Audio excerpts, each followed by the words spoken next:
अस्सलाम वालेकुम जी। शौकत तेनू याद होएगा जो तुसीं पढ़दे साजे ना, मैं ट्यूशन दे बड़ा खिलाफ हुंदा सा, हुण भी हाँ। ट्यूशन पढ़ सानू गौरमेंट तनखावां देंदी, सानू चाहिदा जेहड़ा साडे कोल इलम है वे ना उन्हां बच्चें नू दईए ते असीं उन्हां नू तंग करने आ। ते मैं उन्हां ट्यूशन वालियां दे खिलाफ सां। उदों साडे स्कूल दे टीचरां ने एक एडवांस ट्यूशन सेंटर खोलिया सी, जिहड़ा सांदल बाहर है ना थाणा च, इहदे कोल हुंदा सी। ते ओह ना पढ़दे सन 100 सवा 100 200 उदों लैंदे सन। पुरानी गल है, 30 साल ते पुरानी गल है। वो 30 साल पुरानी नज़म है, पता नहीं हुण अज दे हालात बदल गए ने कि अज भी इंज ही करदे ने। वो मैं लिखी एडवांस ट्यूशन सेंटर के नाम नाल।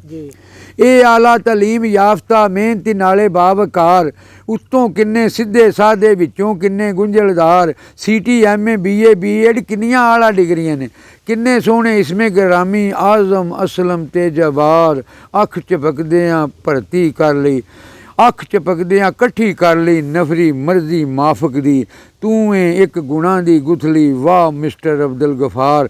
कागज़ां कंधां उत्ते उहनूं लिखण दी की जरूरत है, उठदा बहिंदा सौंदा जागदा टुरदा फिरदा जो इश्तिहार, साडे कोल पढ़े जो ट्यूशनां छुट्टियां दा कम उहनूं माफ़, नहीं तो एक एक सबक नूं लिखो कापियां उत्ते 100 वार, 100 सवा 100 तुहाडे कोलों लै लेना, कोई फीस ते नहीं।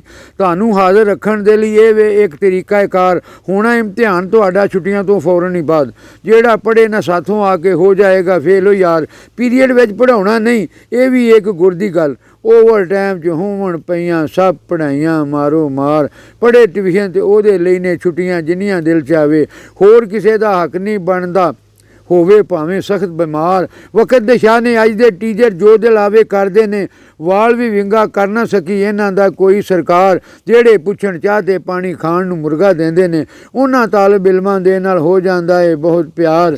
ते इहो जी रोज़ी दे नालों मौत ही अनवर चंगी है, मजबूरां दी मजबूरी दे जिस विच नज़री आउण असार, ਇਹ आला तालीम याफ्ता मेहनती नाले बावकार, उत्तों किड्डे सीधे साधे विचों किड्डे गुंझलदार।